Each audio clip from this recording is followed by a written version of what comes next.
Buyers are not visual. Let me break that down. So you're a seller in Houston or surrounding, and you're about to list your house. Now you know the paint is not good. You know that your carpet is from 2012, maybe older. It's terrible. You got spots where the dog went, where you dropped some red ink. You've got problems at your house. I hear this all the time when I'm coming into a listing.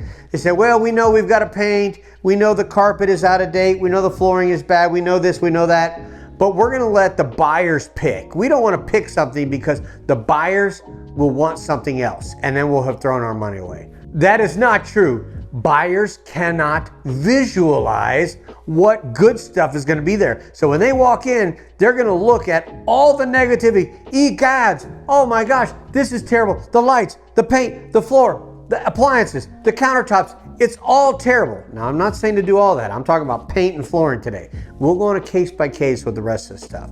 Buyers will be so thrilled with your new, neutral, light brown, light beige carpet that kind of never goes out of style because it kind of blends with all the different paint colors. And of course, the walls, clean, white, or light grays too, you can get away with it. Walls are gonna be great. It's gonna be a blank palette.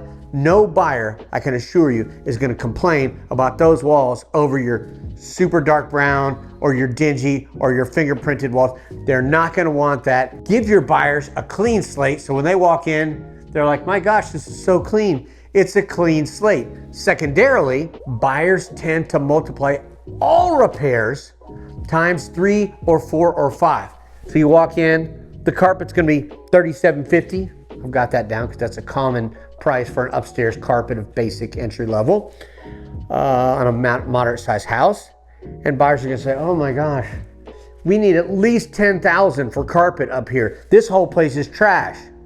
You just lost yourself $7,000 and a price reduction because they're not gonna buy it in the first place because it looks so bad. Same thing with paint. Paint's getting a little more expensive. You do good quality paint. Paint's gonna be $9,000 or $10,000. We don't have to paint your whole house, hopefully. They're gonna say, oh man, it's gonna be $20,000. Well, you just lost yourself another $10,000. So take your time, case by case, fix the floor, fix the walls, provide your buyer what they're expecting. You'll get a quick offer at a better price and get your home sold. We're here for you. If you found this video helpful, we'd love for you to subscribe and check out our others. Thanks for watching.